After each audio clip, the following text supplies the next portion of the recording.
Hello friends, welcome to our YouTube channel. आज का हमारा टॉपिक है हेलीकॉप्टर मनी। आज का जो सेशन है ये 10 से 15 मिनट का सेशन है और इसमें हम लोग हेलीकॉप्टर मनी से रिलेटेड कॉन्सेप्ट पे बात करेंगे कि ये कॉन्सेप्ट क्या है और इसको कैसे ये कहाँ से ये डेवलप किया और इस कॉन्सेप्ट से इकोनॉमी पर क्या इफेक्ट पड़ता है। क्योंकि स्टेट के जो सीएम है उन्होंने आरबीआई को सजेस्ट किया है कि वो इस कॉन्सेप्ट को अपनाए और स्टेट को हेल्प करे ताकि जो इकोनॉमी इनएक्टिव हो गई है लॉकडाउन की वजह से उसको एक्टिव किया है इसके। ठीक है, तो आज इस सेशन में पूरे 10 से 15 मिनट का सेशन है। इस सेशन में हम इसी पर बात करेंगे। आपसे रिक्वेस्ट है कि अगर आप नए हैं यहाँ पर तो हमारे चैनल को सब्सक्राइब करें। अगर आपको वीडियो अच्छा लगता है तो आप उसको लाइक करें। अगर आपकी कोई क्वेरीज होती है तो आप उसको कमेंट में पूछ सकते हैं, उसका रिप्लाई आपको जितना जल्दी हो सकेगा यहाँ से कर दिया जाएगा। ठीक है, थैंक यू। आगे चलते हैं। सबसे पहले आपको बता दूं कि अगर आप इस सेशन या किसी भी सेशन जो हमारे YouTube चैनल पे अपलोड किया जा रहा है उससे रिलेटेड कोई PDF डाउनलोड करना चाहते हैं तो www.jatinverma.org पर जाकर इसका PDF डाउनलोड कर सकते हैं। इसको डाउनलोड करने के लिए आप खुद को रजिस्टर करें, लॉग इन करें और डाउनलोड सेक्शन में जाकर अदर्स का ऑप्शन सेलेक्ट करें। वहां से आप PDF को डाउनलोड कर सकते हैं। ठीक है, आपको पता है कि Jatin Verma sir Unacademy plus पर यूपीएससी प्रीलिम्स और मेंस दोनों के लिए क्लासेस लेते हैं। जो नए हैं उनके लिए मैं बताना चाहूँगा कि अगर आप ये क्लास लेना चाहते हैं तो आप इसके लिए referral code Jatin YT71 use करते हैं तो आपको इंस्टेंट 10% का डिस्काउंट मिल जाता है अनअकैडमी प्लस पर। तो इस क्लासेस में आपको क्या क्या मिलने वाला है, तो इंडियन इकोनॉमी से related course, polity and governance से related course, current affair round up 365 course, GS mains paper 3 का disaster management, mains paper 4 ethics integrity aptitude, Jatin Verma's के जो प्रीलिम्स टेस्ट सीरीज हैं 2020 के लिए या फिर नेक्स्ट ईयर 2021 के लिए वो कोर्सेज। तो आपको ओवरऑल हॉलिस्टिक प्रिपरेशन के लिए जो भी सिलेबस में आपका कवर किया जाना है वो सारा इस कोर्स में कवर किया जा रहा है। ठीक है, तो आप इस कोर्स को ले सकते हैं, आप खुद को आप सब्सक्राइब कर सकते हैं अनअकैडमी प्लस पर। ठीक है, और आप ये कोड यूज कर सकते हैं जतिन YT71 जिससे आपको 10% का इंस्टेंट डिस्काउंट मिलता है। ठीक है, आगे चलते हैं। आप जतिन वर्मा सर से रिलेटेड किसी भी कोर्स के बारे में, क्लासेस के बारे में या कोई PDF जानना चाहते हैं या उनके अपकमिंग कोर्स के बारे में नोटिफाई रहना चाहते हैं तो आपको टेलीग्राम ज्वाइन करना चाहिए। ये टेलीग्राम का लिंक है, आप इस लिंक पर जाएं, टेलीग्राम को ज्वाइन करें तो आपको जतिन वर्मा सर से रिलेटेड जो भी क्लासेस उनके नए हैं या चल रहे हैं, अपकमिंग आने वाले हैं, उनके बारे में आपको नोटिफिकेशन मिल जाएगा। साथ में आपको PDF भी वहाँ प्रोवाइड किया जाएगा। अगर कोई नया वीडियो आ रहा है तो वो भी आपको वहाँ पे प्रोवाइड किया जाएगा। ठीक है, आज का हमारा जो टॉपिक है हेलीकॉप्टर मनी, उसको स्टार्ट करते हैं। Amid rising concerns over economic crisis that has been triggered by the COVID-19 lockdown, helicopter money is one concept that is being considered by authorities world over.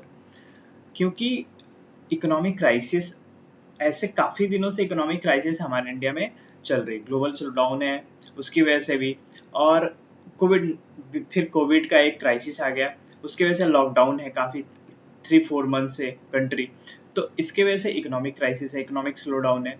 तो helicopter money का एक concept है जो पूरे दुनिया में इस पर बात हो रही है कि इसको अपनाना चाहिए ताकि इकोनॉमिक स्लोडाउन जो है, इकोनॉमी जो इनएक्टिव है उसको एक्टिव किया जा सके। इनफैक्ट तेलंगाना चीफ मिनिस्टर के चंद्रशेखर राव ये हैं, has suggested RBI to adopt the concept of helicopter money to help state government tide over the current crisis and kick start economic activity in India।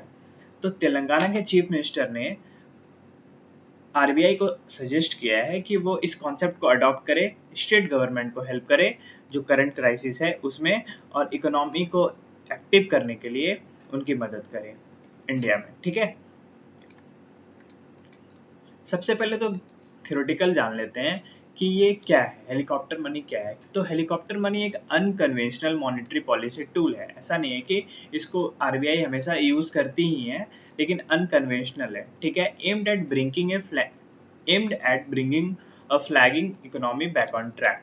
It involves printing large sums of money and distributing it to the public. इसमें क्या किया जाता है कि बहुत सारे money को print किया जाता है, न्यू मनी को प्रिंट किया जाता है और इसको लोगों में डिस्ट्रीब्यूट कर दिया जाता है।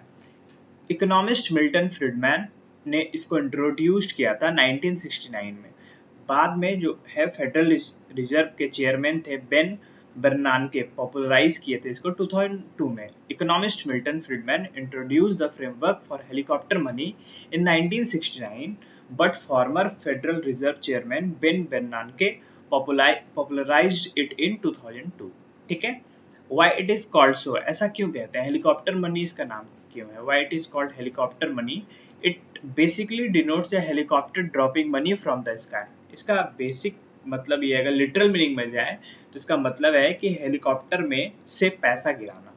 ठीक है, आसमान में हेलीकॉप्टर से नीचे पैसा गिराना। तो आप जब चुनाव होता है, जब इलेक्शन होते हैं, जनरल इलेक्शन हो या फिर आपके असेंबली इलेक्शन हो आपके स्टेट में, या फिर सेंटर में इलेक्शन होता है लोकसभा का, तो उसमें क्या होता है कि आप देखते हो उस समय सबसे ज्यादा हेलीकॉप्टर आपको दिख रहा होता है। वो हेलीकॉप्टर आप अगर इन लाइट मोड ऐसे समझो, वो हेलीकॉप्टर इसलिए होता है, वो आपके तक पहुंचता है, आपके क्षेत्र में, आपके रीजन में जाता है, और आपके रीजन में जाके वो कहें तो अट्रैक्ट करने की कोशिश करता है लोगों को, ताकि वो उसको वोट दे सके। तो यहाँ भी कुछ ऐसा ही है कि हेलीकॉप्टर मनी जो है वो इसलिए नेम रखा गया कि हेलीकॉप्टर से पैसा को ड्रॉप करना, ताकि डायरेक्ट जो है वो पब्लिक को पैसा डिस्ट्रीब्यूट हो जाए और इकोनॉमी में जो डिमांड है वो बढ़ सके।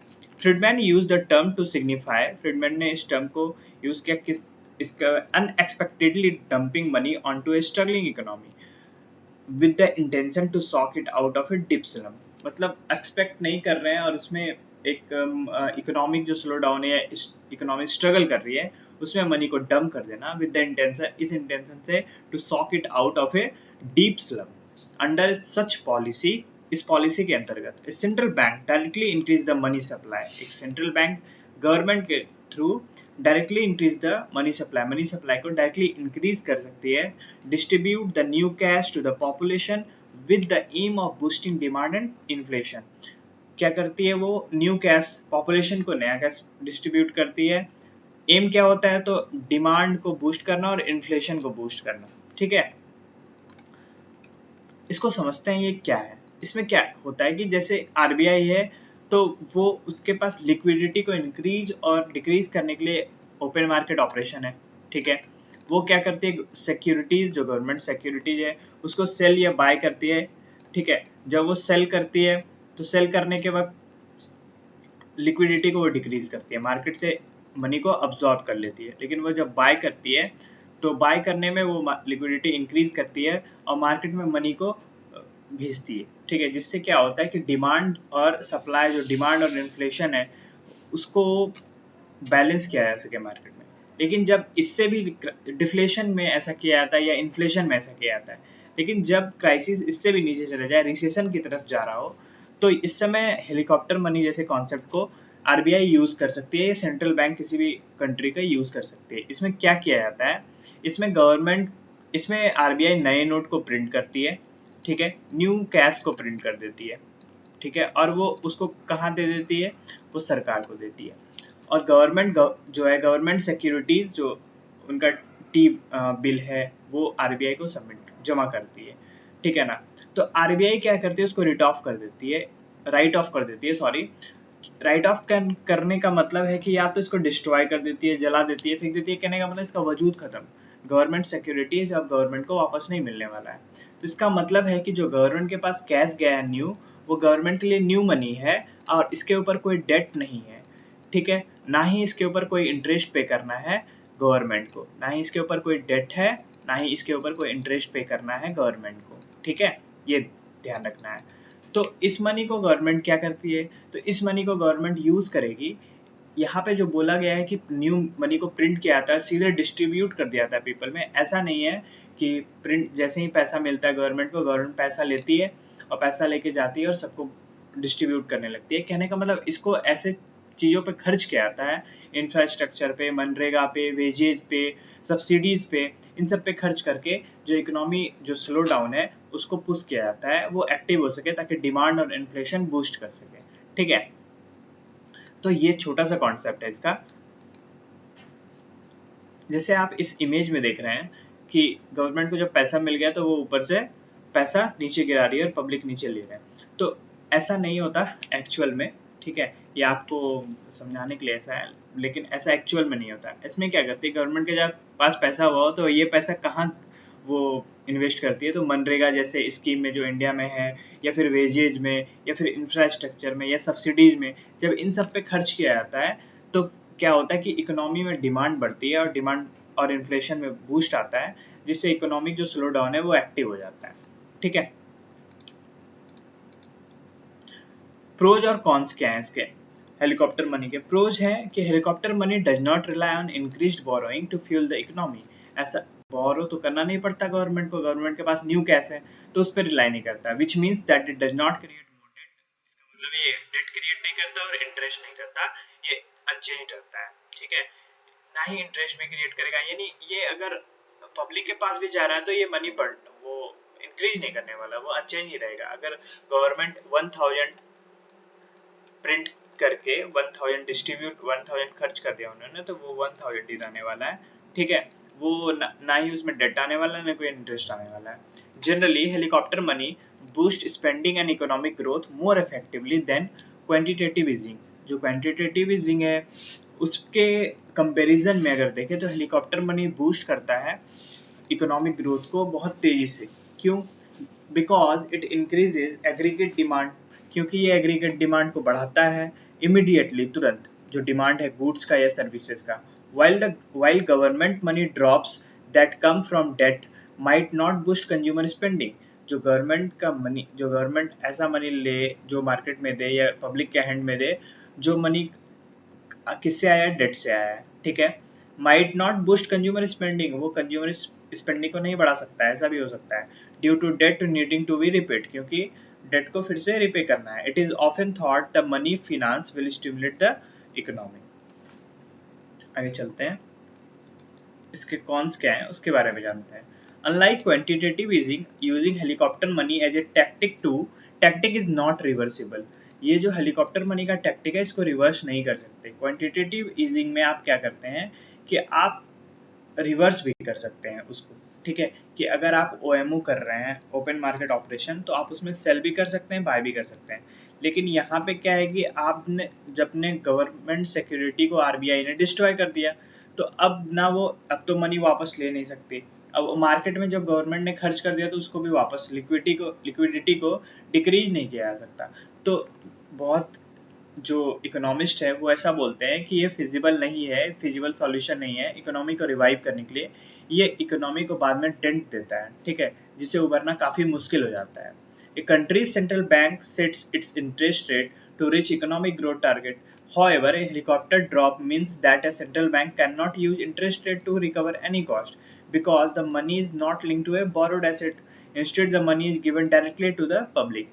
हेलीकॉप्टर मनी का मतलब है कि central bank can not use interest rate तो यूज नहीं कर सकता उस कॉस्ट को रिकवर करने के लिए, बिकॉज द मनी जो है बोरो से तो लिंक है नहीं, जो बोरो एसेट है उससे लिंक है नहीं, लोन से। तो instead the money is given, क्या है कि मनी डायरेक्टली पब्लिक को दे दिया गया है। This may lead to over inflation. इसकी वजह से क्या होता है? ओवर इन्फ्लेशन, क्योंकि मार्केट में लिक्विडिटी काफी इंक्रीज हो जाती है। तो मार्केट में जब डिमांड इतना बढ़ जाएगा कि सप्लाई बहुत ही कम होता है, तो इन्फ्लेशन ही नहीं ओवर इन्फ्लेशन हो जाता है। जो कॉमन कमोडिटीज है उसके प्राइस काफी बढ़ जाते हैं, ठीक है ना। एंड कॉज वेनेजुएला वाली सिचुएशन आ सकती है कि आप ब्रेड खरीदने जाएंगे तो आपको ब्रेड 1 लाख रुपीज में मिल रहा हो, जिस ब्रेड की प्राइस अभी 30 रुपीज 40 रुपीज है, उसका प्राइस आपको हो सकता है कि 50,000 हो जाए या फिर उसका 500 हो जाए, ऐसे बढ़ सकता है। जो वेनेजुएला में एक स्थिति सिचुएशन आ गई थी ऐसे इन्फ्लेशन की, ओवर इन्फ्लेशन की। And cause damage to central banks financial, कहने का मतलब आप सीधा ये अनाउंस कर रहे हो कि बैंक करप्ट हो चुका है, यानी सब कुछ। जब आप ये दे रहे हो तो इनडायरेक्टली यही अनाउंस कर रहे हो। जब आप लोगों के हाथ में ऐसे मनी दे रहे हो जिसपे ना इंटरेस्ट रेट यूज करके उसको रिकवर किया जा सकता है, क्वांटिटेटिव ईजिंग वाली कोई सिचुएशन क्रिएट नहीं की जा सकती, रिवर्सिबल भी नहीं है ये, ठीक है।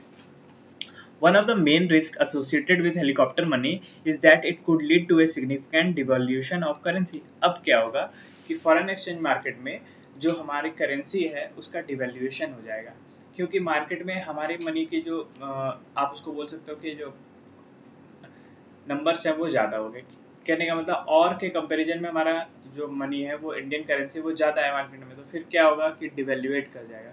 डिवेल्युएशन ये होता है कि आप किसी मनी फॉरेन एक्सचेंज मार्केट में किसी दूसरी करेंसी के कंपैरिजन में आपकी करेंसी कितनी है, अगर ज़्यादा है तो डिवेल्युएट, अगर कम है तो इवेल्युएट कर रही है, ठीक है, अप्रिशिएट कर रही है, डिवेल्युएशन और अप्रिशिएशन, ठीक है ना। तो अगर कम होगा तभी अप्रिशिएट करेगा वो, ठीक है। और मैं समझता हूँ कि आप ये समझते होंगे, क्योंकि अगर आप हेलीकॉप्टर मनी समझ रहे हैं की कोशिश कर रहे हैं तो आप ये समझते ही होंगे, ठीक है। आगे चलते हैं। As more money is printed, जैसा कि ज़्यादा मनी प्रिंट कर दिया जाएगा, and supply increase, the value of the domestic currency could significantly decrease. It could also discourage speculators from buying the currency as it is less likely to perform well. ठीक है। Difference between helicopter money and quantitative easing. क्या difference है? Contrary to the concept of using helicopter money, central bank use quantitative easing to increase the money supply and lower interest rate by purchasing government or other financial securities from the market to spark economic growth. क्या करती है कि central bank use करती है quantitative easing money supply को increase करने में, and lower interest by purchasing government, और जो गवर्नमेंट सिक्योरिटी है या अदर फिनेंशियल सिक्योरिटीज है उसको खरीद कर, उसको खरीदने से क्या होता है कि सिक्योरिटी जो अपने पास रखती है, फिर पैसा वो मार्केट में दे, मतलब जो बेच रहे हैं, जो जिन्होंने सेल किया और सेंट्रल बैंक ने खरीदा, तो सेंट्रल बैंक उनको कैश देती है, तो वो क्या होता है from the market to spark economic growth आता है। Unlike with helicopter money which involves the distribution of printed money to the public, both are same. Central banks use quantitative easing to create money and then purchase assets using the printed money. Quantitative easing does not have a direct impact on the public, while helicopter money is made directly available to consumers to increase consumer spending. क्या होता है, unlike with helicopter money which involves the distribution of printed money to the public, क्या होता है कि helicopter money में आपने नया न्यू कैश प्रिंट किया और पब्लिक को डायरेक्ट डिस्ट्रीब्यूट कर दिया। यूज सेंट्रल बैंक जो क्वांटिटेटिव ईजिंग यूज करती है to create money and then purchase asset using the printed money, ठीक है ना, जो प्रिंटेड मनी होता है पहले से उसी को यूज करके, ठीक है। तो यहाँ पे न्यू नहीं है। Quantitative easing does not have a direct impact, जो क्वांटिटेटिव ईजिंग है वो इनडायरेक्ट इम्पैक्ट की तरह काम करती है और इरिवर्सिबल नहीं है ये, ऐसा नहीं है कि इसको रिवर्स नहीं कर सकते आप, फिर से उसको सेल या बाय करके, वही गवर्नमेंट सिक्योरिटी को सेल या बाय करके, ओएमओ करके, ओपन मार्केट ऑपरेशन करके आप फिर उसको कंट्रोल कर सकते हैं, लेकिन हेलीकॉप्टर मनी में ऐसा नहीं होता है, ठीक है। तो यही था हेलीकॉप्टर मनी का कॉन्सेप्ट और कैसे क्वांटिटेटिव ईजिंग एक मॉनेटरी पॉलिसी टूल ही है, आप ऐसा समझ सकते हो, लेकिन ये अनकन्वेंशनल है, ठीक है, और इससे डेंट काफ़ी हो जाता है इकोनॉमी में, तो इसलिए इस कॉन्सेप्ट को अगर अडॉप्ट करती है आरबीआई तो उसको काफ़ी सोचना पड़ता है, और ऐसा है कि अडॉप्ट नहीं करती क्योंकि इसकी वजह से जो डेंट होगा फिर उसको रिकवर करने में आरबीआई या फिर सेंट्रल बैंक को या फिर किसी भी कंट्री का या फिर गवर्नमेंट को काफ़ी कुछ करना पड़ेगा, ठीक है ना। लेकिन बहुत सारे जैसे कि तेलंगाना के स्टेट चीफ मिनिस्टर, जो तेलंगाना स्टेट के चीफ मिनिस्टर, उन्होंने रिकमेंड किया क्योंकि इकोनॉमिक क्राइसिस है, तो इसलिए कॉन्सेप्ट काफ़ी ये जो कॉन्टेक्स्ट में था इसलिए आपको ये बताया गया। तो कोई फायरवॉल नहीं है, ये आपको समझ में आ गया होगा आई होप। और आपको अगर कुछ भी प्रॉब्लम है रिलेटेड तो आप कमेंट सेक्शन में जाकर पूछ सकते हैं, ठीक है, उसका रिप्लाई आपको जितनी जल्दी हो सकेगा कर दिया जाएगा। ये आपको मैंने शुरू में बता दिया है। पीडीएफ डाउनलोड करने के लिए www.jatinverma.org पर जाकर डाउनलोड कर सकते हैं। Thank you so much, I hope आपको सेशन पसंद आया होगा। अगर आपको सेशन पसंद आया तो आप इस वीडियो को लाइक करें, आप अगर नए हैं तो हमारे चैनल को सब्सक्राइब करें और ज़्यादा से ज़्यादा हमारे वीडियोज़ को रिकमेंड करें और लोगों तक, ठीक है। Thank you so much.